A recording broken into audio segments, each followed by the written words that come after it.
little one. Join us!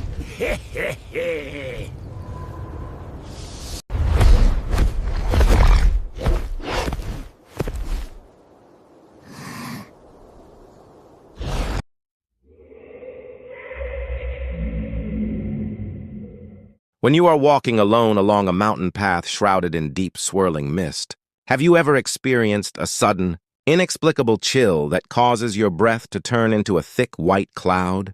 The visibility narrows until the world beyond a few meters seems to dissolve into a void, and the towering cedar trees surrounding you appear to stand as silent, watchful sentinels, possessing a collective consciousness that predates human memory. The damp scent of decaying leaves and moss rises from the earth, filling your lungs with the heavy aroma of a forest that has breathed for centuries in isolation. In such an oppressive, absolute silence, a primal instinct often surfaces within the human psyche, a desperate urge to break the quietude and confirm one's own existence in the face of the overwhelming unknown. You draw a deep breath, the cold air stinging your throat, and release that familiar melodic call that has echoed through the Japanese highlands for generations. Woohoo!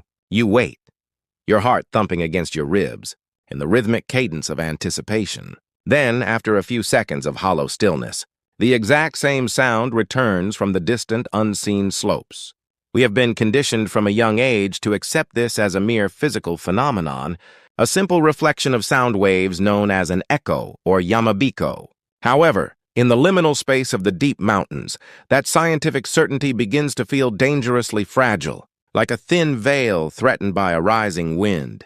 Consider for a moment the unsettling possibility that the voice returning to you is not a mechanical vibration of air molecules bouncing off a rock face, but rather a deliberate, sentient mimicry performed by something hidden within the shadows. Perhaps you notice that the tone of the returned voice is a fraction of a shade deeper than your own, carrying a metallic, crystalline coldness that your living throat could never produce. Or perhaps in a moment of true terror, the voice that travels back across the peaks is not the word you shouted, but a different phrase entirely, uttered with such terrifying clarity that it feels as though the speaker is standing just inches behind your shoulder. This is the true face of the Yamabiko, a creature of folklore and spiritual mystery that transcends the boundaries of simple acoustics. It is said to be a messenger of the mountain gods, or perhaps a manifestation of the mountain's own restless will. As we delve into the nature of this entity through the lenses of folklore, psychology, and fringe science, you may find yourself questioning the true meaning of raising your voice toward the peaks. Are you simply hearing yourself, or are you engaging in a ritualistic exchange with a force that has waited eons for someone to call out? The legends of the Yamabiko, woven into the fabric of regional Japanese history, were never intended to be charming anecdotes for children. They were grim warnings about the fundamental nature of the wilderness. In the rugged terrain of Tottori Prefecture, for instance, the phenomenon of a voice being returned with uncanny speed was attributed to a creature called the Yobukodori, or the calling bird, a manifestation of the mountain itself that was feared as a malicious observer. The villagers understood that to hear a Yamabiko was to be acknowledged by a realm that does not belong to the living. The Wakan Sansai Zue, an encyclopedic masterpiece from the Edo period that sought to categorize both the natural and supernatural worlds, provides a strikingly vivid description of the Yamabiko's physical form. It depicts a small, enigmatic creature resembling a dog, perhaps with the agile limbs of a macaque, inhabiting the deepest, most inaccessible crevices of the mountains, where the sun's rays never penetrate the canopy. Its fur is said to be the color of ancient moss, and its eyes, though animalistic, possess a haunting, human-like sorrow.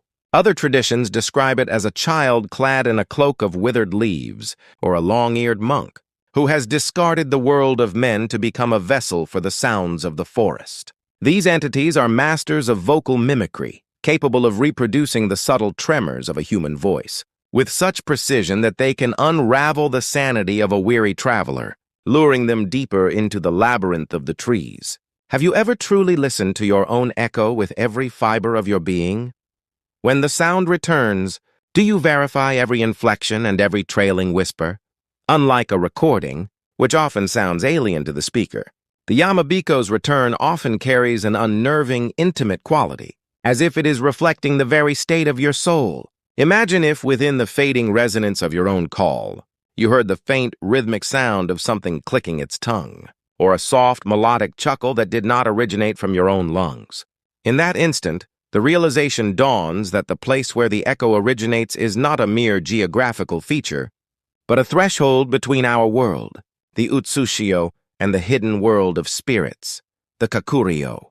The silence that follows such an encounter is never truly empty. It is a heavy, expectant silence, filled with the presence of something that is now aware of your exact location, and the frantic rhythm of your pulse. The primary reason the Yamabiko was whispered about with such dread lies in its impossible speed, and its flawless predatory mimicry. From a purely scientific perspective, sound travels at approximately 340 meters per second, meaning there should always be a logical delay proportional to the distance of the reflecting surface. Yet, in the most harrowing accounts of the Yamabiko, the voice is returned instantaneously, or in some cases, a fraction of a second before the person has even finished speaking.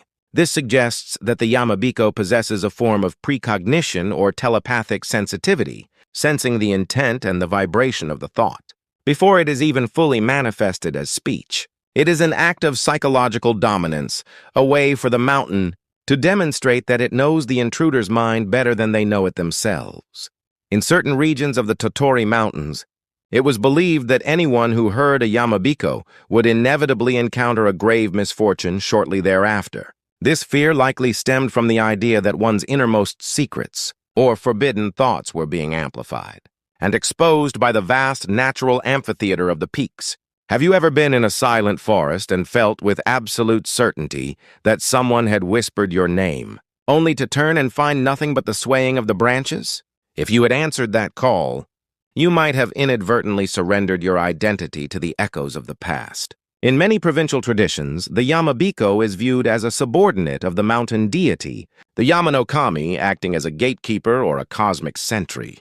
Within the boundaries of sacred groves and forbidden peaks, raising one's voice was considered a profound violation of spiritual etiquette.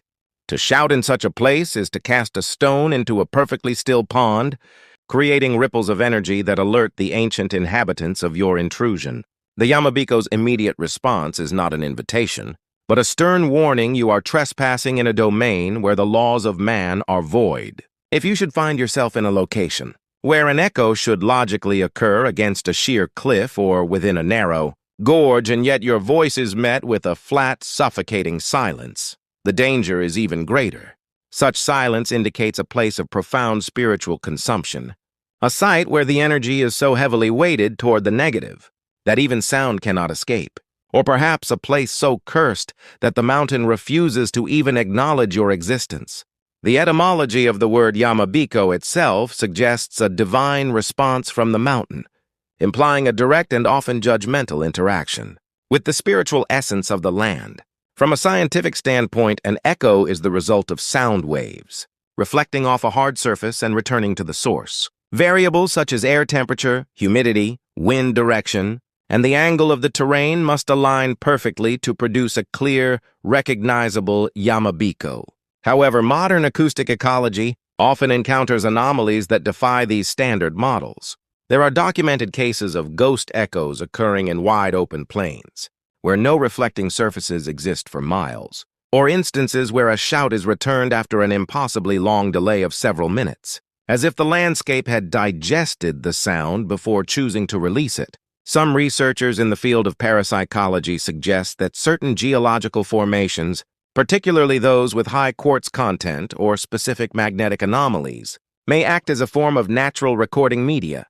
They propose that the environment can capture the acoustic energy of past events and replay them when triggered by specific atmospheric conditions, a phenomenon sometimes referred to as a stone tape. Yet, if these are merely atmospheric recordings or magnetic hallucinations, why is it that groups of people often hear the exact same anomalous echo simultaneously?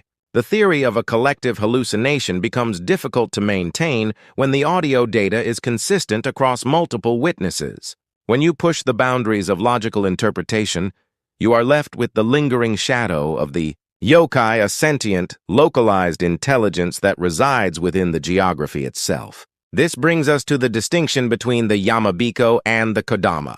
While often confused, the Kodama is the spirit of an ancient tree, a more sedentary and peaceful entity that reflects sound as a sign of the forest's vitality. The Yamabiko, by contrast, is more elusive and mercurial, possessing a trickster-like nature that delights in disorientation. While a Kodama might offer a sense of being watched by a protective guardian, the Yamabiko provides the sensation of being hunted by a mimic. In the realm of modern urban legends, the Yamabiko has taken on even more sinister undertones. There is a chilling account of a group of hikers who reached a summit at twilight and began to call out into the darkening valley. Each shout was met with a perfect, crisp echo until the final member of the group cried out. The voice that returned was not his own, but the unmistakable voice of a companion who had met their end in those very mountains years prior. The echo did not say woohoo, it screamed a desperate plea for help, its voice distorted by a grief that seemed to vibrate through the very stones beneath their feet. Terrified, the group fled down the trail, but the air around them remained thick, with the sounds of their own names being called out by voices that should not have existed. This suggests that the Yamabiko may serve as a reservoir for the lost voices of those who have perished in the wilderness, trapping their final moments of agony in a perpetual loop of reflection. Once a sound is swallowed by the mountain, it becomes part of the mountain's predatory repertoire, a lure used to draw the living toward the same tragic conclusion. The possibility also exists that the Yamabiko is a biological entity yet to be classified by modern zoology, a member of the unidentified mysterious animal, or UMA, category. Similarities can be found in the legends of the Himalayan Yeti or the North American Sasquatch, both of which are frequently reported to use complex whistles and vocal mimicry to confuse intruders or communicate over vast distances. It is a highly effective survival strategy by mimicking the sounds of a predator's prey or the calls of a human. An intelligent animal can manipulate its environment with minimal physical effort. Perhaps the Yamabiko of old was not a ghost or a god, but a specialized primate or canine species with a highly developed syrinx or vocal apparatus capable of projecting sound in a way that creates the illusion of an echo. The strange dog-like depictions found in Edo period scrolls might be the only surviving visual records of a creature that has since retreated into the most remote corners of the Japanese wilderness to avoid the encroachment of industrial civilization. Even if the creature is gone, the acoustic signature of its habitat remains, a haunting reminder of a time when the mountains were truly wild and populated by things that could steal your voice. Let us consider another, more personal question. If you were to shout into the mountain air and receive a direct answer that was not an echo, how would you respond? Imagine calling out, "Is anyone there?" and hearing a voice from the thicket right beside you whisper, "I have been waiting for you." The mountain is a space where the ethics, logic, and safety of the city are completely stripped away. It is an other world where words carry a physical weight and can act as either a shield or a snare. The Yamabiko forces us to confront the reality of our own speech. We often speak without thinking, throwing words into the world as if they were disposable, but the mountain remembers. It reflects our vanity, our fear, and our arrogance back at us with unwavering fidelity. To hear your own voice reflected is to see a mirror of your soul, and if the reflection is distorted, it may be because the soul itself is fractured. There is a final vital rule regarding the Yamabiko that has been passed down through generations of mountain ascetics and woodsmen. You must never, under any circumstances, engage in a prolonged back and forth with an echo out of mere boredom or mockery.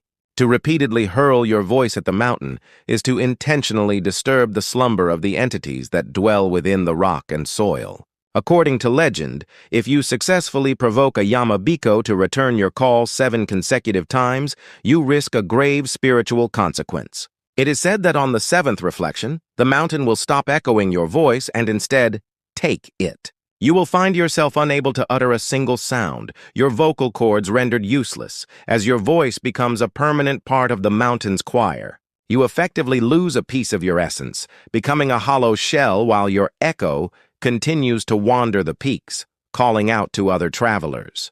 This loss of self is the ultimate price for failing to respect the boundary between the human world and the divine wilderness. The Yamabiko remains a profound symbol of the awe and terror that nature inspires in the human heart. Even in an age where we believe we have mapped every valley and explained every sound with mathematics, the primal shiver we feel when hearing a voice in the woods tells a different story. It is a warning encoded in our very biology, a remnant of a time when we were not the masters of the earth, but merely guests in a vast, sentient landscape. The yokai, known as the Yamabiko, still waits in the lightless ravines and the fog-drenched passes, patient and attentive. It waits for your next word, your next breath, and your next moment of weakness. The next time you feel the urge to shout into the great expanse of a mountain range, take a moment to consider what might be listening and what might decide to answer. True wisdom lies not in the loudness of our call, but in our ability to listen to the silence that precedes it. We hope this exploration of the Yamabiko has opened a window into the deeper mysteries of the Japanese wilderness.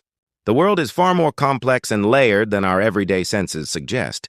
And sometimes, the things we take for granted as simple physics are actually the echoes of an ancient, breathing mystery.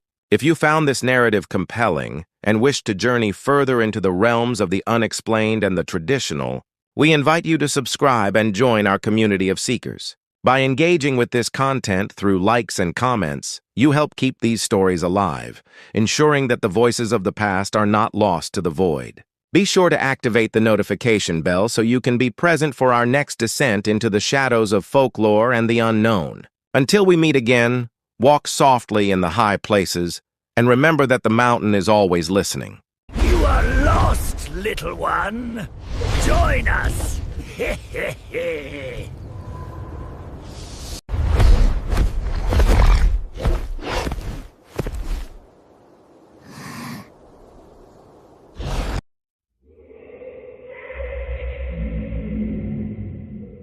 Deep in the dead of night, during the dreaded hour of the ox, when the very trees seem to hold their breath, and the world is swallowed by an absolute suffocating silence, the atmosphere shifts into something primordial and predatory.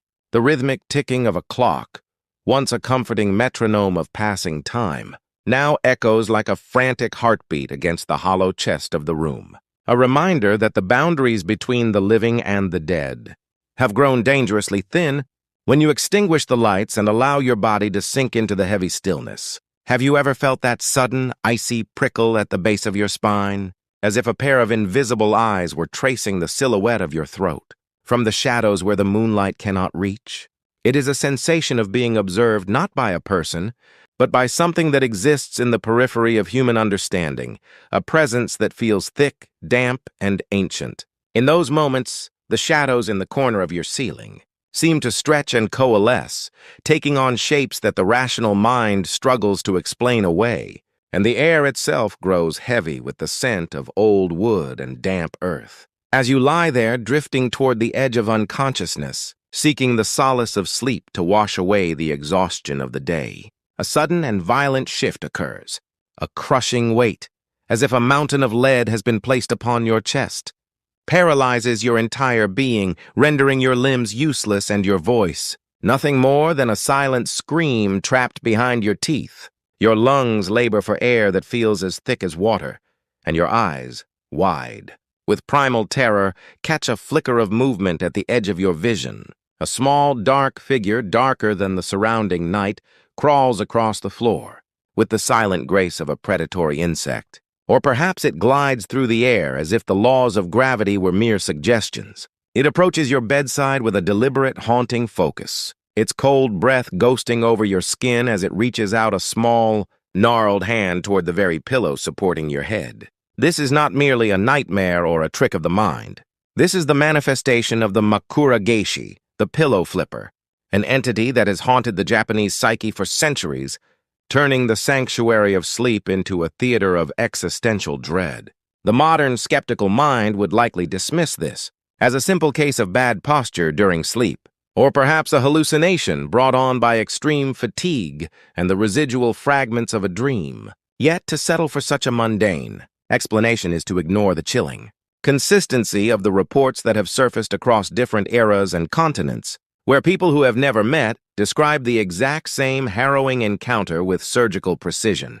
Is it truly possible that the displacement of a pillow, a seemingly trivial event, could hide a deeper, more sinister intention that threatens the very essence of our existence? Tonight, we shall descend into the abyss of the Makuragaeshi, unraveling the historical tapestries, the folkloric whispers, and the scientific enigmas that surround this entity, while examining the taboos that one must never, under any circumstances, ignore. If you have ever woken up to find your pillow moved to an impossible position, or if you have felt the heavy hand of the unseen upon your chest, then you must understand that these stories are far more than mere fables. The Makuragaeshi is a creature of legend, so deeply ingrained in the Japanese consciousness that even the great Edo period artist Toriyama Sekien felt compelled to illustrate its form in his famous Compendium of Spirits.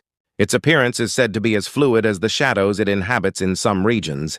It takes the form of a young child with wide, unblinking eyes and an eerie, toothless grin, while in others, it appears as a small monk clad in tattered, soot-stained robes, or even a miniature sumo wrestler radiating an aura of immense concentrated power. Their objective is deceptively simple. They flip the pillow of a sleeping person, or move it from the head to the feet. However, in the spiritual landscape of ancient Japan, this was not viewed as a harmless prank, but as a direct assault on the soul. To our ancestors, the pillow was far more than a tool for comfort. It was a sacred vessel, a spiritual anchor that housed the essence of the human spirit, while the body lay vulnerable in the state of sleep. In the ancient belief systems of the archipelago, it was understood that during the hours of rest, the soul would temporarily depart from the physical shell, to wander through the ethereal landscapes of the dream world, a realm where time and space have no meaning. The pillow served as the gate through which the soul departed and the beacon by which it navigated its way back to the waking world. Therefore, for an entity to move the pillow while the soul was away was to effectively lock the door to the body and hide the key. A soul that returned to find its anchor displaced would become a lost wanderer, unable to re-enter its physical vessel, leading to a state of permanent separation that resulted in the cessation of all vital life activities. In this context, the Makuragaeshi was not a trickster, but a spiritual assassin, a gatekeeper of the void who sought to sever the silver cord that binds the spirit to the flesh. The reasons behind such malice are complex, reflecting a duality, where the entity acts as both a vengeful ghost of the wronged and a stern, albeit terrifying, guardian of the land. Consider the specific locales where these encounters are most frequent. For the geography of the supernatural is rarely accidental. In the city of Odawara within Tochigi Prefecture, there is an ancient temple where a particular guest room is said to be cursed by the presence of a pillow-flipping spirit. Local tradition whispers that the entity is the spirit of a traveler who met a tragic end within those walls, or perhaps a Zashiki Warashi, a child spirit of the house whose favor was lost through the arrogance of the living. These spirits do not move the pillows out of random impulse. They do so to assert their ownership of the space, or to remind the living that the ground they sleep upon is soaked in the memories of those who came before. Whether you reside in a centuries-old farmhouse or a sterile, modern apartment building, the land beneath you remembers the tragedies it has witnessed, and the Makuragaeshi may simply be the physical manifestation of that lingering, restless energy. Have you ever heard a sharp, unexplained crack in the ceiling or a soft rustle in the hallway? When you were certain you were alone? These are the calling cards of those who claim residency in the spaces between your walls. As the clock continues its relentless march toward dawn, we must also examine this phenomenon through the cold, clinical lens of modern science. Neurology offers a fascinating counterpoint to the supernatural, identifying the state of sleep paralysis as the primary culprit behind the Makuragaeshi experience. During the REM stage of sleep, the brain is hyperactive, weaving complex dreams while the body is plunged into a state of atonia, a temporary paralysis intended to prevent us from physically acting out our dreams and causing ourselves injury. When a person wakes up before this paralysis has worn off, the brain finds itself in a state of cognitive dissonance. It is conscious and alert, yet the body remains frozen. In its desperate attempt to make sense of this terrifying helplessness, the brain often synthesizes a presence in the room, drawing upon cultural archetypes and deep-seated fears to create the illusion of a shadowy intruder. This is the scientific explanation for the crushing weight and the dark figure at the bedside, a glitch in the transition between the world of dreams and the world of matter. Yet, this rationalization leaves a glaring, uncomfortable hole in our understanding of the universe. If the Makuragaeshi is merely a hallucination, why do individuals from vastly different cultures, languages, and religious backgrounds all report the exact same specific details? Why is it that people across the globe, who have no knowledge of Japanese folklore, consistently describe a small, dark entity that specifically focuses on the head and the pillow? If the brain were simply fabricating a threat, one would expect the hallucinations to be as varied as the human imagination itself. The eerie uniformity of these accounts suggests that we are not merely dealing with a neurological malfunction, but perhaps with a universal human experience that touches upon a reality we have yet to measure with our instruments. Science provides a shield against the dark, but that shield is full of cracks through which the cold wind of the unknown still blows.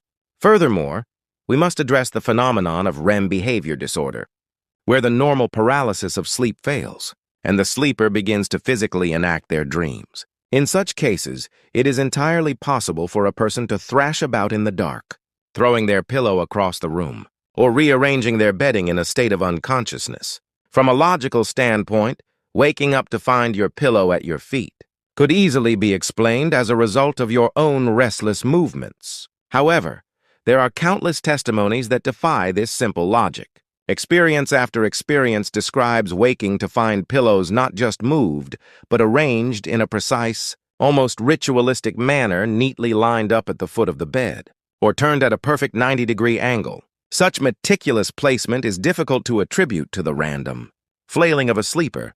It suggests an external intelligence, a deliberate hand that operates with a logic that is not our own, moving through the shadows of our bedrooms, with a purpose that transcends mere biological impulse. Perhaps the most terrifying aspect of this legend is the concept of the gyakumakura, or the reverse pillow, a taboo deeply rooted in the funerary rites of the Japanese people. It is a long-standing custom to place the deceased with their head pointing toward the north, a practice intended to guide the soul toward the pure land of the afterlife. Consequently, for a living person to have their pillow turned toward the north, or placed in the opposite direction of its original position, is to be marked as one of the dead. The Makuragaeshi, by flipping the pillow, is effectively performing a mock funeral for the sleeper, signaling to the spirits of the underworld that this person is ready to be taken.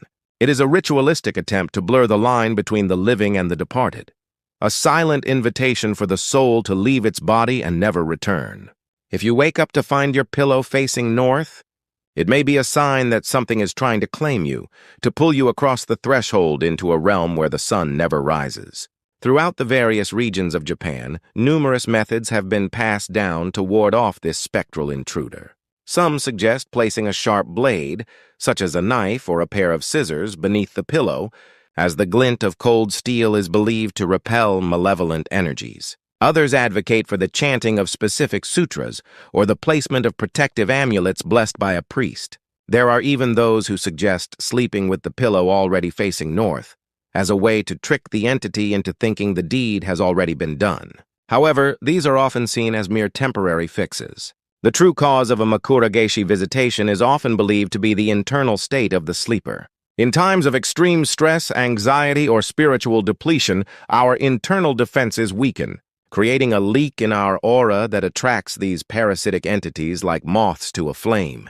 The modern world, with its relentless pace and constant digital noise, provides the perfect environment for these spirits to thrive, feeding on the exhaustion and the fragmented souls of the weary. To illustrate the profound impact such an encounter can have, we look to the story of a man who was plagued for months by recurring bouts of sleep paralysis and the persistent displacement of his pillow. He grew gaunt and paranoid, fearing the very act of closing his eyes. One night, however, he decided to confront the shadow. As the familiar weight descended upon him and he saw the small, dark form reaching for his head, he focused every ounce of his willpower into a single movement, lashing out and grabbing the entity's wrist. The sensation was described as clutching a piece of frozen silk, something that felt both material and ethereal. The shadow vanished instantly, leaving behind a small, weathered charm on his bedsheets. When he took the charm to a local shrine, the priest recognized it as an ancient protective seal that had once belonged to his great-grandfather, a piece of family history the man had long forgotten. The Makuragaeshi had not been trying to harm him, but rather to startle him into remembering his roots and the protection that had always been available to him. This story serves as a reminder that the entities we label as monsters or demons may sometimes be the only messengers capable of reaching us when we have lost our way. The Makuragaeshi, in all its terrifying mystery, forces us to acknowledge that we are not merely biological machines, but spiritual beings inhabiting a world that is far larger and more complex than our five senses can perceive. As you prepare to close your eyes tonight and surrender yourself to the depths of sleep, do not view the darkness with pure terror, but with a respectful awareness. The shadows are not empty. They are filled with the echoes of the past and the whispers of a world that runs parallel to our own. If your pillow moves, do not panic, but instead ask yourself what the universe is trying to tell you in the language of the unseen. We have traversed the landscapes of folklore and the corridors of the human brain to understand the enigma of the pillow flipper, and yet the mystery remains as vast as the night sky itself. It is in this intersection of the known and the unknown that the true beauty of our world lies. If you find value in these explorations of the strange and the supernatural, and if you wish to continue this journey into the heart of the world's most enduring mysteries, please consider becoming a permanent part of our community by subscribing to this channel. Your support is the torch that allows us to venture deeper into the darkness, uncovering the truths that hide behind the veils of myth and science. If tonight's narrative has stirred something within you, a simple like or a comment sharing your own inexplicable experiences would mean the world to us. Your stories are the lifeblood of this channel, and together we can map the boundaries of the human experience. As you settle into your bed, ensure your pillow is placed firmly and your mind is clear. The hour of the ox is approaching, and the veil is at its thinnest. Sleep well, and may your soul always find its way back to your body before the first light of dawn. But remember, if you feel a presence in the room, or if the air grows suddenly cold, it is best to keep your eyes closed. For some things are better left unseen, and some visitors are only satisfied when they know they have your absolute, undivided attention. Until we meet again in the next shadow-drenched tale, may your dreams be peaceful and your pillow remain exactly where you left it. Good night, and stay watchful, for the night is long and full of secrets that are just waiting to be told. You are lost, little one. Join us.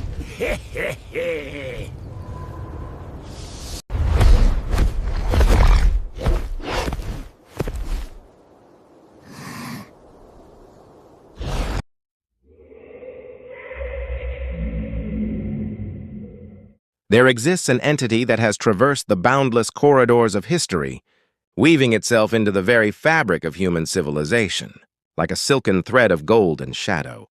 Across the vast expanses of the Eastern world, from the scorched earth of ancient kingdoms to the flickering digital screens of our modern age, a singular name whispers through the archives of the forgotten, the nine-tailed fox. Imagine a creature possessing fur the color of a setting sun's final embers, a face as pale as the winter moon, and 9 undulating tails that rhythmically beat against the atmosphere, altering the very flow of causality. This legendary spirit was not merely a monster of folklore, but a master architect of ruin who crossed the borders of 3 great nations, leaving behind a trail of scorched thrones and hollowed-out societies. She utilized beauty not as a decorative trait, but as a precision-engineered weapon, a key that unlocked the inner sanctums of power, and allowed her to dismantle entire structures of governance from within. The methods she employed were as elegant as they were catastrophic, characterized by a level of psychological manipulation that defies simple explanation. One must wonder why this celestial fox was so relentlessly driven to witness the absolute disintegration of human order and the collapse of sovereign states. To dismiss her as a simple demon is to ignore the chilling, visceral echoes of her footsteps. that continue to resonate within the vulnerabilities of our contemporary world. Today, we shall unravel the intricate tapestry of this beautiful and terrifying spirit, tracing her journey from the crucible of ancient China to the spiritual landscapes of India, and finally to the mist-shrouded islands of Japan. We invite you to look closely, for as we peel back the layers of this narrative, you must ask yourself whether you possess the clarity of mind to perceive the predatory truth, hidden beneath a veneer of exquisite perfection. Our journey begins several millennia ago in the cradle of the Yin dynasty, during an era where the boundary between the divine and the mortal was as thin as a veil of incense smoke. It was here that the nine-tailed fox left her first indelible mark upon the history of mankind. Assuming the form of a woman named Daji, her beauty was said to be so profound that it acted as a sensory overload, capturing the heart and will of King Zhou, until he was little more than a puppet in her delicate, clawed hands. The palace air, once filled with the scent of ritual offerings and the sound of wise counsel, was replaced by a cloying, suffocating atmosphere of decadence. From a folkloric perspective, the emergence of the nine-tailed fox often coincides with the chaotic transition between dynasties, serving as a metaphysical omen that a ruler's divine mandate has reached its expiration. However, when we analyze Daji's influence through the lens of modern neuroscience, a more clinical and perhaps more frightening picture emerges. She did not merely speak to the king, she performed a sophisticated psychological bypass, flooding his neural pathways with such immense levels of dopamine that his prefrontal cortex, the seat of logic and long-term planning, essentially went dark. He was trapped in a permanent state of high intensity, reward-seeking, unable to perceive the agonizing screams of his subjects or the rot eating away at his administration. Daji's whispers in the king's ear were likely more than mere words. They were a form of spiritual interference designed to paralyze the rational mind. Within the palace walls, the king and his consort indulged in the legendary wine pool and meat forest, a landscape of sensory excess where the air was thick with the scent of overripe fruit and the pungent, heavy aroma of fermented spirits. Night after night, the palace echoed with the sounds of rhythmic drumming and forced laughter, drowning out the distant rumble of rebellion. In the flickering torchlight, Daji watched the proceedings with a gaze that held no empathy, only the cold, calculating intelligence of an apex predator. When dissenters arose to challenge her influence, she introduced the Haraku punishment, a spectacle of cruelty where individuals were forced to walk across a copper pillar, heated to a glowing cherry red until they fell into the searing heat below, while the stench of charred flesh filled the hall, and the cries of the desperate echoed against the rafters. Daji remained perfectly composed, her lips curled into a faint, ethereal smile. This lack of human feeling aligns perfectly with what psychologists today call the dark. Triad narcissism, Machiavellianism, and psychopathy. She did not just seek to destroy, she sought to humiliate the very concept of human dignity, finding a perverse spiritual nourishment. In the moment of a civilization's utter moral bankruptcy, she was a master of the long game, slowly hollowing out the empire until it was nothing but a fragile shell, ready to shatter at the slightest touch. The inevitable collapse of the Yin dynasty arrived with the roar of the Zhou army, and Daji was finally cornered as the palace burned around her. Legend tells us that during her execution, her beauty was so radiant and her presence so overwhelming that the executioner's hands began to shake violently, unable to bring down the blade upon such a divine visage. The very air around her seemed to shimmer with a protective, hypnotic aura. It was only through the intervention of the strategist Tai Gong Wang, who utilized a sacred artifact known as the Shomakyo, or the spirit-reflecting mirror, that her true form was revealed to the world. As the mirror caught the light, the image of the beautiful consort dissolved into the terrifying silhouette of the golden fox. Though her physical life activities in that form were terminated, the fox's essence did not vanish. Instead, she absorbed the concentrated energy of the empire's final, desperate moments, hollowing out the very soul of the land before departing.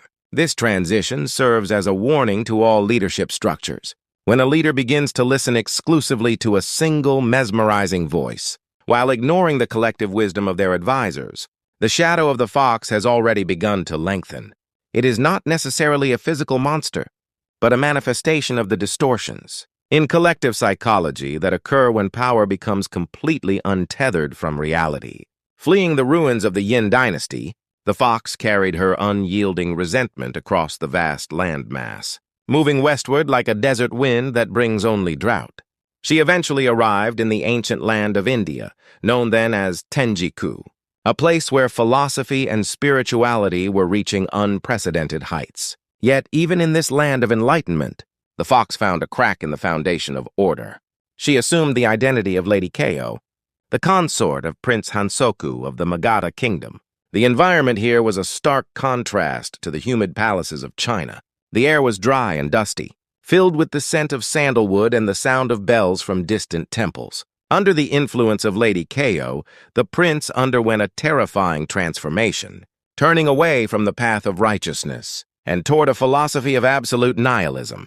She whispered into his mind that true power lay in the mastery over life and death itself, convincing him to embark on a campaign of horrific violence. The most chilling tale from this period involves her, prompting the prince to collect the heads of 1,000 individuals, claiming that their life essence was required to maintain her immortal beauty. This episode is often interpreted not just as a record of atrocity, but as a distorted reflection of certain esoteric practices concerning the cycle of life and the pursuit of transcendence. The fox took the deep spiritual yearning of the Indian people and twisted it into a tool for mass destruction. However, the spiritual defenses of India were formidable. The land was home to sages and monks, whose minds had been sharpened through decades of meditation and asceticism. They possessed a level of spiritual perception that could see through the fox's most intricate veils of illusion. As these enlightened beings began to focus their collective will on the source of the kingdom's corruption, the fox realized that her presence had been detected. The air in the palace became heavy with the weight of their silent prayers, a pressure that even a 1,000-year-old spirit found difficult to endure. Before her true nature could be fully exposed by the wisdom of the monks, she vanished once more. Turning her sights toward the rising sun in the east, she sought a new territory, perhaps one where the spiritual safeguards were not yet as mature as those she had encountered in the cradle of the Buddha. To reach the island nation of Japan, the fox did not merely fly through the air like a common spirit. She integrated herself into the very channels of human connection. During the Tang dynasty, a period of immense cultural exchange, she slipped onto a vessel carrying Japanese envoys returning from their mission to China. Amidst the creaking of the wooden hull and the salt-crusted wind of the East China Sea, she hid among the shadows of the cargo, biding her time. When the ship finally docked, she stepped onto the Japanese shore in the guise of a young orphaned girl named Mizukume. Japan at this time was a young, vibrant culture, eagerly absorbing the wisdom of the continent, but still vulnerable in its spiritual infancy. Mizukume was a master of patience, spending years cultivating a reputation for extraordinary intelligence and refined grace. She studied the classics, mastered the arts, and perfected the delicate social dances of the Heian court. By the time she caught the eye of Emperor Toba, she had transformed into the woman known as Tamamo no Mai, a figure of such staggering brilliance that she was considered a living miracle. Tamamo no Mae was far more than a beautiful consort. She was an intellectual titan who could outshine the most learned scholars of the Imperial Academy. Whether the topic was the intricate doctrines of Buddhism, the celestial movements of the stars, or the subtle nuances of waka poetry, her knowledge was seemingly infinite. When she played the koto, the melody was said to vibrate with the frequency of the universe itself, bringing even the most hardened warriors to tears. Emperor Toba was completely captivated, seeing in her a companion who could finally bridge the gap of his profound existential loneliness. However, from a psychological standpoint, this was a masterful application of gaslighting. She slowly eroded the emperor's connection to his court, his family, and his own sense of reality, positioning herself as his only source of truth and comfort. As her influence grew, the emperor's physical vitality began to wither. He was plagued by inexplicable ailments that left him bedridden, his skin turning a sickly gray, while Tamamo no Mae only seemed to grow more radiant, her eyes glowing with a faint, unnatural light in the dim corridors of the palace. The court was paralyzed by fear, as the sovereign's life seemed to be draining away like water through sand. It was at this critical juncture that the renowned onmyoji, or court diviner Abe no Yasunari, was summoned to investigate. Yasunari was a man who lived between the worlds, sensitive to the subtle shifts in the spiritual atmosphere that others ignored. When he entered the emperor's presence, he did not see a sick man and a devoted consort. He saw a vortex of dark, ancient energy coiling around the throne. He recognized the signature of a predator that had feasted on the lifeblood of empires for a millennium. To expose her, Yasunari organized a grand ritual of purification, placing a sacred altar within the palace and invoking the highest powers of the heavens. As the incense smoke rose and the chanting reached a fever pitch, the air in the room became electric.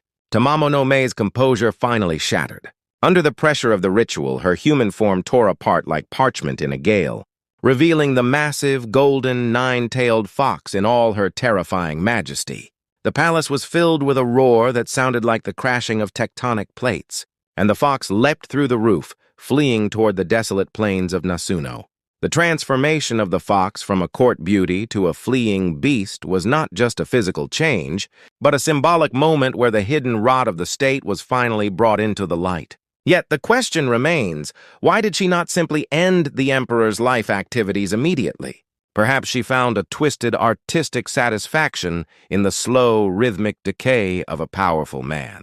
Or perhaps in her own alien way, she had found in Emperor Toba a reflection of her own intellectual isolation. Regardless, her presence in Nasuno could not be tolerated. The shogunate and the imperial court joined forces to organize a massive military expedition, led by the legendary archers Miura no Suke and Kazusa no Suke. This was not a standard military campaign, it was a war against a force of nature. The plains of Nasuno became a surreal battlefield where the fox used her mastery of illusion to lead the soldiers into bottomless bogs and trap them in loops of distorted time. The soldiers found themselves fighting shadows and whispers, their morale disintegrating under the constant psychological pressure of the fox's haunting laughter echoing through the fog. To counter her supernatural speed and cunning, the commanders developed a revolutionary training method known as inuumono, where archers on horseback would hunt fast-moving dogs to sharpen their reflexes to a superhuman level. They realized that they were not hunting an animal, but an entity that responded to the very intent of her pursuers. The final confrontation was a cataclysm of steel and sorcery. Thousands of arrows filled the sky like a dark cloud, while monks chanted sutras that vibrated the very earth to disrupt the fox's illusions. In the center of the chaos, Miura no Suke and Kazusa no Suke managed to close the distance, their hearts steeled against the fox's hypnotic gaze. With a coordinated strike that combined physical prowess with spiritual conviction, they unleashed two arrows that struck true, one piercing her flank and the other her neck. As the legendary fox collapsed onto the cold earth of Nasuno, her 9 tails stilled for the first time in centuries. Some say that in her final moments, she did not look at her victors with hatred, but with a strange sense of relief, as if the burden of her eternal, predatory existence had finally become too heavy to bear. However, the cessation of her physical form was not the end of the catastrophe. Where the fox fell, her concentrated malice and spiritual energy solidified into a massive dark rock that became known as the Seisho Seki, or the Killing Stone. This stone was a monument to her enduring resentment, constantly emitting a toxic vapor that claimed the life activities of any living creature that dared to approach. Birds would drop from the sky in mid-flight, and the surrounding vegetation withered into a blackened wasteland. For centuries, the stone stood as a physical manifestation of the fox's curse, a place where the barrier between our world and the realm of shadows was dangerously thin. Scientific analysis in later years would suggest that the stone was located over a volcanic vent, releasing high concentrations of hydrogen sulfide and sulfur dioxide. Yet, for the people of that time, the distinction between a toxic gas and a spiritual poison was non-existent. The stone was the fox, and the fox was the stone, still reaching out from the grave to claim her toll of human suffering. The reign of terror of the Killing Stone continued until the Nanboku-cho period, when the virtuous monk Geno Osho journeyed to Nasuno. Geno was a man of profound compassion who believed that even the most corrupted soul could find salvation if shown the way. Standing before the ominous mist-shrouded rock, he did not perform an exorcism based on aggression. Instead, he sat in peaceful meditation and preached the Buddhist sutras to the stone, addressing the spirit of the fox directly. He spoke of the emptiness of vengeance and the liberation that comes from letting go of the ego. In response to his sincere devotion, a miraculous event occurred. Geno struck the stone with his iron staff, and the massive rock shattered into several large fragments with a sound like a thunderclap. A white smoke rose from the debris, briefly forming the silhouette of a beautiful woman who bowed in gratitude before dissolving into the clear blue sky. The curse appeared to be broken, and the fragments were scattered across the various provinces of Japan. Yet, can such an ancient and powerful entity ever truly be extinguished? The fragments of the killing stone were scattered to places like Mino and Echigo, and wherever they landed, strange occurrences and local legends of fox spirits began to take root. These fragments might be the very origin of the countless smaller fox shrines we see in modern Japan, a way for the local people to pacify the lingering echoes of that ancient power. Fast forward to the spring of 2022, a year marked by global uncertainty and shifting social foundations. In a development that sent shockwaves through both the spiritual and digital communities, the original killing stone in Nasuno was found to have split cleanly in half. There had been no earthquake, no vandalism, and no obvious geological cause. The thick Shimenawa rope that had bound the stone for decades lay severed on the ground. To many, this was a clear sign the seal had been broken, and the essence of the nine-tailed fox had once again been released into a world that is perhaps more vulnerable to her influence than ever before.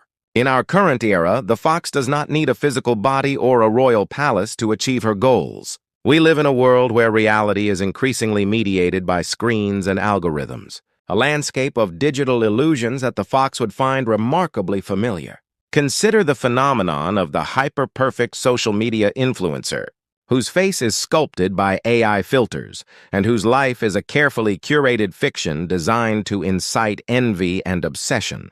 These digital avatars act as modern-day dojis, manipulating the dopamine receptors of millions, hollowing out their sense of self-worth, and steering the collective consciousness toward a hollow form of consumerist nihilism.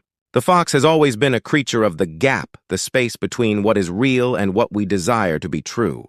In the chaos of the information age, where the boundary between truth and falsehood has become a blurred smear, the nine-tailed fox finds her perfect hunting ground. She is the ghost in the machine, the subtle distortion in the viral trend that turns neighbor against neighbor, and the whispering voice that tells us that our greed is our greatest virtue. If you find yourself captivated by a sudden, inexplicable trend that seems to demand your total devotion, or if you encounter a persona online that feels too perfect to be human, pay close attention to the small, discordant details. Look for the flicker of the nine tails behind the polished facade. The story of the nine-tailed fox is not a relic of the past, it is a living map of the human shadow. She reminds us that the greatest threats to our civilization rarely come from the outside, they are invited in through the front door, dressed in the most exquisite clothes and speaking the most beautiful lies. As the fragments of the split stone continue to resonate in the silence of the Nasuno plains, we must ask ourselves if we are prepared for her return. Her journey through China, India, and Japan was just the prologue. The next chapter of her story is being written right now, in the very palm of your hand.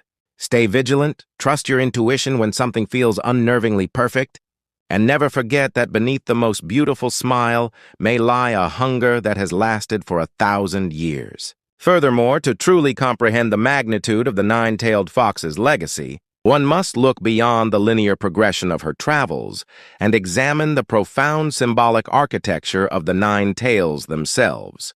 In the esoteric traditions that whispered through the corridors of the Heian court, it was suggested that each tail was not merely an appendage of flesh and fur, but a vessel for a specific, catastrophic aspect of primordial chaos. One tail was said to govern the distortion of time, allowing the fox to perceive the rise and fall of civilizations before they even took root, while another held the power to manipulate the elements, turning life-giving rain into corrosive acid, or gentle winds into razors of pressurized air.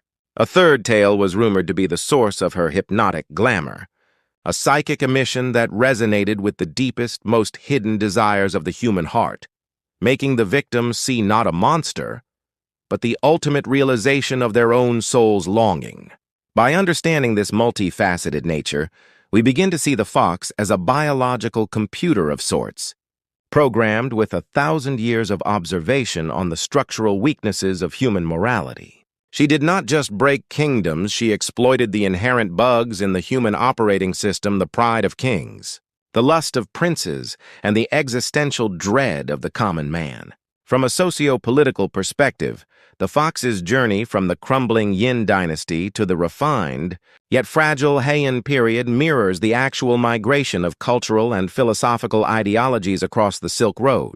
As she moved from the rigid, ritual-heavy society of ancient China to the fluid, metaphysical landscapes of India, and finally to the isolated, spirit-haunted islands of Japan, she adapted her methods of subversion to match the local anxieties. In China, she targeted the mandate of heaven and the divine right to rule, striking at the very heart of the state's legitimacy. In India, she corrupted the path to enlightenment, turning the quest for spiritual transcendence into a descent into blood-soaked nihilism.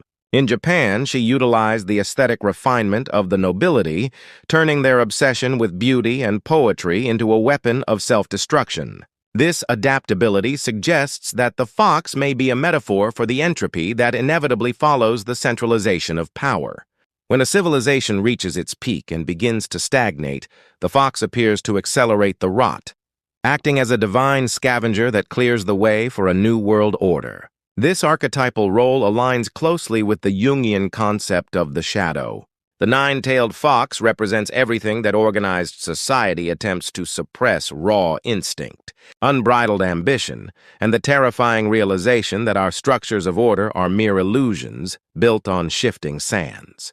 When Tamamo no Mae appeared in the court of Emperor Toba, she was not an external invader so much as an externalization of the court's own inner darkness, their vanity, their isolation, and their growing disconnect from the suffering of the common people. This is why the legends persist. They serve as a psychological warning system that sounds whenever we become too enamored with our own reflection. The fox is the mirror that shows us not what we want to see, but the predatory truth of what we are becoming when we abandon empathy in favor of absolute control. The scientific and geological dimensions of the Killing Stone further complicate this narrative, creating a fascinating bridge between myth and reality. The Nasuno region, where the fox met her end, is part of the Nasu volcanic belt, a landscape defined by geothermal activity and the constant venting of subterranean gases. To the medieval mind, the invisible, lethal fumes of hydrogen sulfide were the literal breath of the dying demon, a lingering poison that refused to dissipate even after the soul had fled. Modern spirit hunters and folklorists often point to the split of the stone in 2022 as a metaphor for the cracking of the old reality. In the age of post-truth and deep fakes, the seal that separated the world of verifiable facts from the world of manufactured illusions has indeed been broken. We find ourselves in a landscape very much like the foggy plains of Nasuno, where we cannot tell if the figures we see in the distance are allies or manifestations of a digital fox's whim. Consider the role of the modern algorithm as the ninth tail of the contemporary fox. Just as Tamamo no Mae utilized her vast knowledge to captivate the emperor, the data-driven systems of today utilize an almost divine understanding of our personal preferences, fears, and biases to keep us in a state of perpetual engagement. We are being charmed by lines of code that know us better than we know ourselves, leading us down paths of radicalization or mindless consumption that mirror the King of Yin's descent into the wine pool and meat forest. The digital fox does not need to whisper in our ear, she simply populates our feed with the exact image or headline that will trigger our next dopamine hit. This technological haunting suggests that the fox has evolved from a physical entity into a structural phenomenon, woven into the very architecture of the global internet. The fragmentation of the Killing Stone by Geno Osho also carries a profound philosophical lesson about the nature of conflict and resolution. Geno did not defeat the fox with a sword or a spell of binding, he defeated her with a sermon.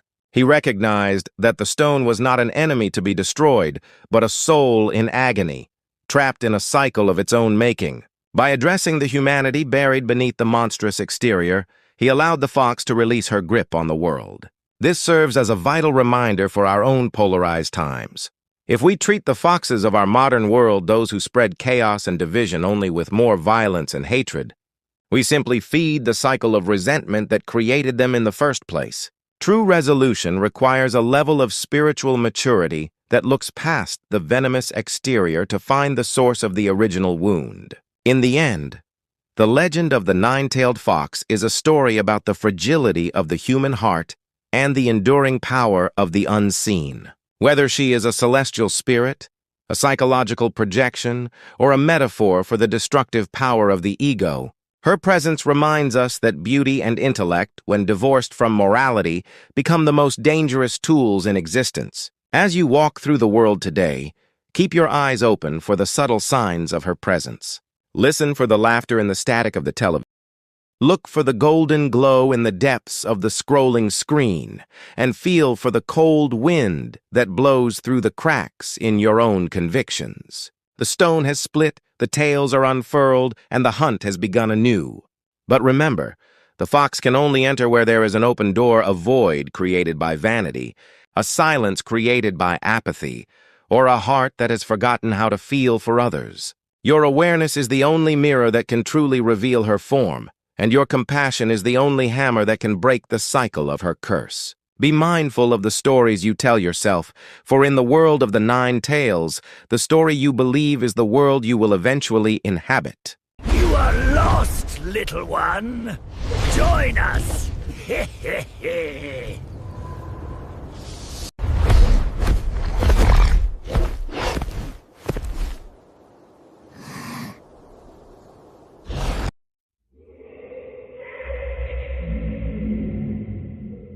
Do you still remember it?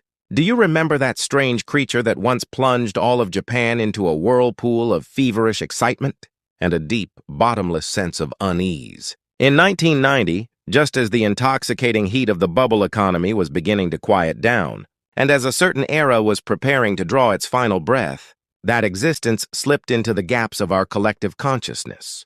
Television variety shows pursued its image day after day. Sensational headlines danced across the covers of weekly magazines and on every street corner. People whispered about a single pond located in a remote temple. Deep within those waters, there lurked a creature said to possess the same face as a human being, the Jinmengyo, or the human-faced fish. From the murky, stagnant surface of the pond, that face would emerge slitheringly and without a sound. It was not merely the inorganic form of a fish. Instead, it possessed eye sockets that seemed to hold a flicker of will, a protrusion resembling a high-bridged nose that suggested a furrowed brow, and heavy leaden lips that appeared to be tightly sealed, as if suppressing a profound secret. For many who suddenly locked eyes with that fish, a sharp, icy pillar of dread ran down their spines. It was far too vivid, far too raw to be dismissed as a mere passing fad. Its gaze spoke directly to the primal fears carved into our very DNA. Why would a face belonging to a warm-blooded human manifest upon a fish living in the cold depths of the water? Was it simply a cruel prank of nature, a chance alignment of colors and patterns? Or was it a grave warning shown to us by the unseen world, a message directed at a material civilization that had accelerated far beyond its limits? Now let us once again unravel this phenomenon of the human-faced fish, with meticulous detail, examining it through the cold lens of modern science and the hidden ancient traditions that have been passed down through the ages. Every story has a beginning, and this one started at Zenpo-ji, an ancient and venerable temple standing quietly in Tsuruoka City, Yamagata Prefecture. Within its grounds lies the shell-eating pond, a body of water that heavily reflects the deep green of the surrounding forest. In this pond, where silence usually reigns supreme, a single golden carp was discovered, and the peaceful atmosphere of the temple was instantly transformed. Upon the head of that carp, with a clarity that was almost cruel, were markings that looked exactly like human eyes, a nose, and a mouth. When the photo magazine Friday published an image of this fish, the quiet training ground for monks was suddenly overrun. Tens of thousands of pilgrims and tourists swarmed the area daily, their footsteps sounding like a low earthquake. People crowded around the pond in multiple layers, desperate for a glimpse of this anomaly, and the flashes of countless cameras sliced through the water surface, where light was never meant to reach. The scene was almost like a sacrilegious ritual, an invasion of a sacred space. However, what the people gathered there witnessed was not just a rare biological mutation. The creature that slowly thrust its head through the heavy, turgid water looked like an old man carrying the weight of a lifetime of suffering, or perhaps like the manifestation of a grudge held by someone who had departed this world with deep resentment. The surrounding air was thick with a unique tension, a damp heaviness that clung to the skin. In those moments when the wind died down, the silence of the pond felt as though the creature itself was sucking in all the sound from the environment. Its bizarre appearance held an undeniable power, something that violently shook the very foundations of the common sense that supports our daily lives. Do you know the unsettling rumors that whispered through the shadows of this unprecedented boom, flowing like a dark underground river? There were many attempts even then to analyze the human-faced fish within a rational and scientific framework. Experts in ethology and biology closely examined the skeletal structure of the Nishikigoi carp and the patterns of pigment deposition on its scales. The conclusion they reached was an explanation. Based on a psychological phenomenon known as pareidolia, this is a highly developed cognitive trait of the human brain, where it perceives meaningful patterns, such as faces, in random or ambiguous stimuli. From a neurological perspective, a region in the brain, called the fusiform face area, works to identify faces, even from incomplete visual information, an evolutionary mechanism essential for survival. The carp's head has nostrils, and the surrounding bone protrusions, combined with irregular spots that occur during the growth process, can create the appearance of a human expression when viewed through the complex refraction of light on the water. Indeed, from a strictly anatomical standpoint, a fish cannot possess the complex facial muscles or mammalian cartilage necessary to form a true human expression. Yet for those who stood by the pond and saw that face glide up, defying gravity to break the surface and stare at them with a sharp, piercing gaze, the scientific explanation felt hollow and soulless. It was as if the expression possessed a spiritual weight that transcended the physical arrangement of markings.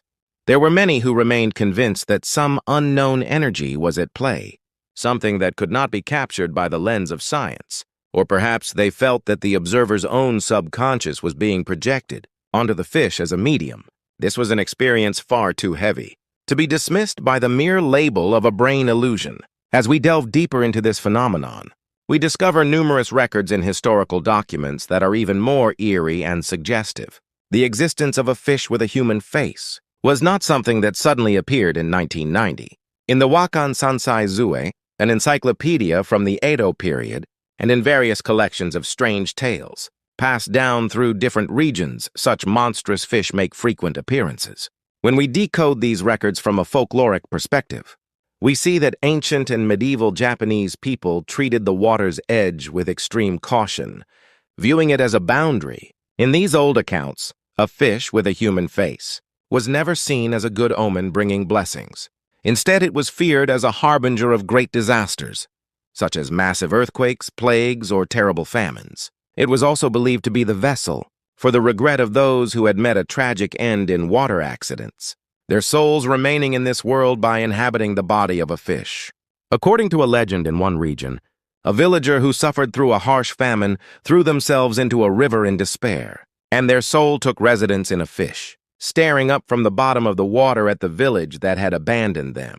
The shell-eating pond at Zenpo-ji was also a solemn place where the worship of the dragon god was deeply rooted. It was a sanctuary where the water itself was believed to possess spiritual power, connecting this world to the world beyond. Why did such a raw and lifelike human face appear in a place with such a special magnetic field? It might not have been a mere biological accident, but rather a spiritual crystallization of the vast memories and emotions that had accumulated in that land over centuries. While the dragon god is said to appear in the form of a fish, The fact that its face was human might not have been a sign of mercy, but rather a manifestation of disappointment toward humanity, a hypothesis that makes one's blood run cold. I would like to pause here and ask you to look within your own senses. If you were standing by a deep pond in the middle of a night so dark that not even the city lights could reach it, and you encountered a fish with a human face full of agony, staring intently at you from beneath the surface, what emotion would cross your mind? As a damp, cold wind brushes your cheek, and you feel the presence of the water creeping up from your feet. What do you feel when your eyes lock with a creature that is not supposed to understand language? Do you feel it is a sign of luck, an encounter with the unknown? Or is it a primal terror, the feeling that you have witnessed, something that should never be seen in the order of this world? Please share your intuition and the sensations you might feel in that moment in the comments. Another hypothesis, one that carries a more modern and realistic horror, is the theory of mutation caused by environmental pollution. Around 1990, when the human-faced fish boom swept the nation, the rivers and closed water systems of Japan were exposed to severe contamination from chemical substances and heavy metals, a legacy of the high economic growth period. Surfactants from household detergents, powerful pesticides from large-scale agricultural lands, and substances with unknown chemical compositions from industrial waste were all flowing into the water. Experts pointed out that these harmful components could cause serious genetic errors during the delicate process of embryonic development in fish, distorting the skeletal structure of the head and inducing irregular pigment patterns. The skeletal formation of fish is extremely sensitive to water quality, dissolved oxygen levels, and trace amounts of chemicals. In particular, breeds like the Nishiki-goi, which have undergone extensive selective breeding, often possess genetic vulnerabilities that make them prone to manifesting deformities in the facial area as a result of pollutants. In other words, those distorted faces of the human-faced fish, filled with apparent suffering, might have been a silent but stinging message of revenge. It was as if the fish, unable to even breathe properly in the water humans had poisoned, were using their own bodies as a canvas to portray their agony. Affected by environmental hormones, their reproductive functions were stolen, and their very forms were altered. We might have been consuming that tragic sight as a form of entertainment, treating it as something funny or curious. What were they thinking as they were bombarded by camera flashes and surrounded by noise? When viewed this way, the sorrowful expressions of those fish were not an illusion, but a final plea from a dying species. This was a biological tragedy, and at the same time an endless trial questioning our own ethics. Furthermore, there were chilling urban legends whispered in the shadows of society back then, suggesting that these creatures were the remnants of secret genetic engineering experiments. The rumor was that a specific research institution or an organization, hidden in the shadows of the state, was conducting unethical experiments, ignoring all boundaries to enhance the intelligence of fish or even create human-fish hybrids for the purpose of utilizing marine resources. During that time, there were many gray areas in the rapidly advancing field of biotechnology where legal regulations had not yet caught up.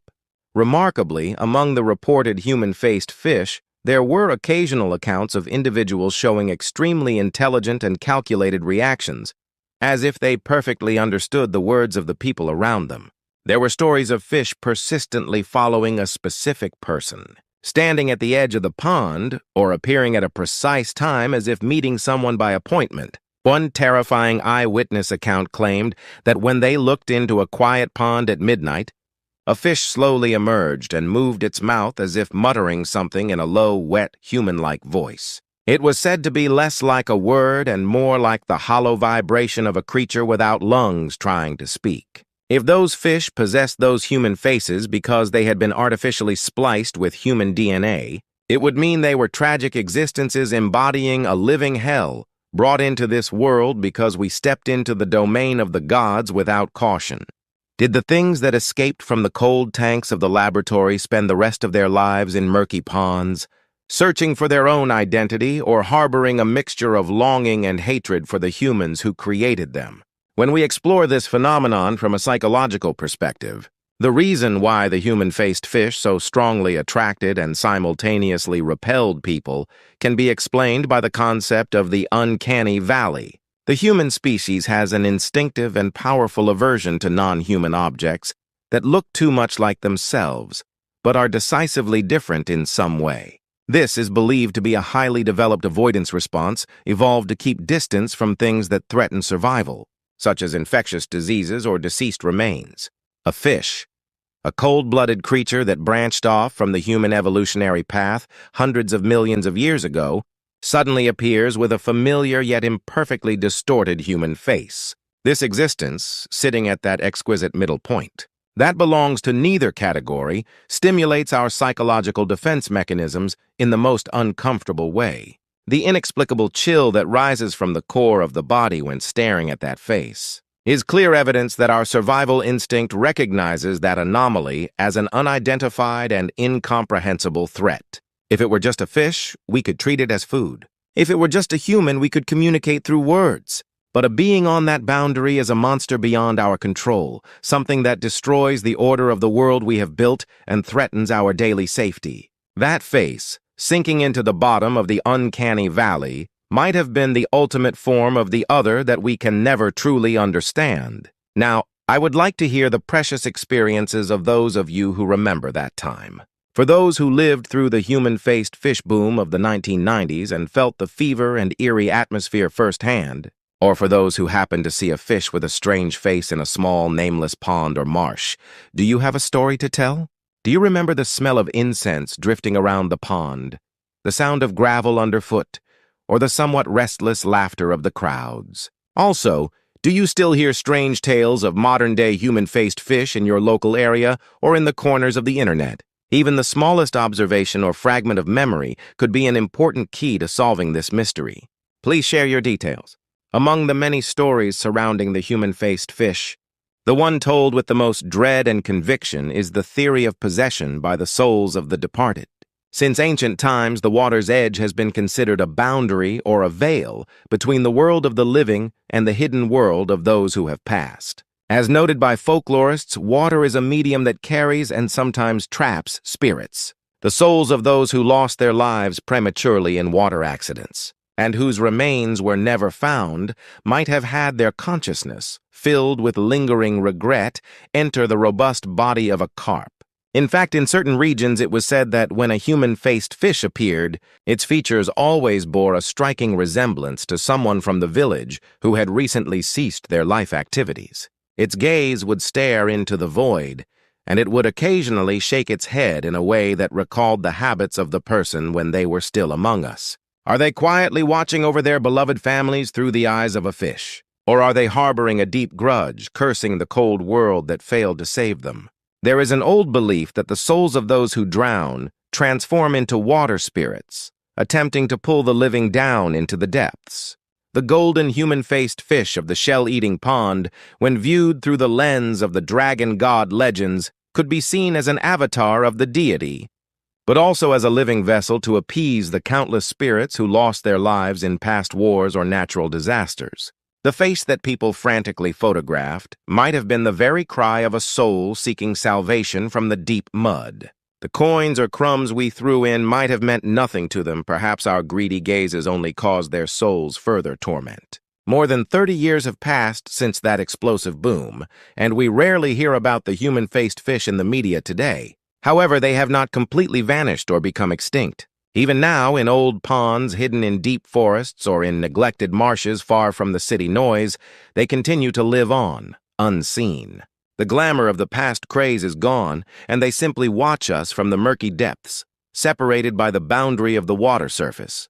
As the boom ended, many were forgotten by the fickle memory of the public, and some might have been abandoned by careless owners or ceased their biological functions in loneliness due to environmental changes. Yet, this also means they have escaped the interference of the noisy human race and regained their rightful silence. Was the human-faced fish a fleeting phantom created by the distortions of the bubble era? Or was it a true reflection of the ugliness, the karma, and the darkness in the human heart, shown to us through the mirror of the water? Today we are busy looking into the black mirrors of our smartphone screens and have lost the leisure to look into the surface of the ponds at our feet. But that gaze that once terrified the nation is still waiting somewhere for the moment we look into the water again. When you peer into a quiet pond, is what you see really the face of a fish? Or is something in the darkness beneath the surface mimicking your face and smiling back at you? I have one final important question for you. If the human-faced fish were to appear before us again, this time in a form even clearer than in 1990, what kind of future do you think that would represent? Would it be a bright future where all mysteries are solved and science has reached its peak? Or would it be a sign of the end, a precursor to the irreversible collapse of our civilization and the destruction of nature? Or perhaps would it be the start of a new urban legend, crawling out from the digital sea into the physical ponds? Please let us know your predictions based on your sharp intuition. The human-faced fish. The truth hidden behind that eerie yet somehow nostalgic face is not just one thing. It was a miracle born of chance in the natural world, a symbol of environmental destruction caused by human arrogance, and a beacon to awaken our primal fear and great respect for the unknown. When we look into the dark water and find that grotesque face, we are, in fact, facing our own inner selves through the form of a fish, or confronting the shadows of society we refuse to see. I hope this story has served as a catalyst to awaken your interest in the ordinary water edges around you, or your quiet, all for the inexplicable things that may lurk there. If this content has stimulated your intellectual curiosity or moved your soul, why not subscribe to the channel and continue to peer into the abysses of the world with us? Your support through subscribing is a powerful force that helps us unravel the next unknown mystery and cast light into the darkness. Whether you believe this tale or dismiss it as mere superstition is entirely up to you. But if tonight, a fish with a wet, raw human face appears silently in your dreams, it might be undeniable proof that they have chosen you as a new partner for a dialogue that needs no words. Thank you for accompanying us on this journey through the deep shadows. We look forward to seeing you in the next mysterious tale that no one knows yet. Until then, as you drift into deep sleep, please be mindful of the gaze from beneath the water. Good night.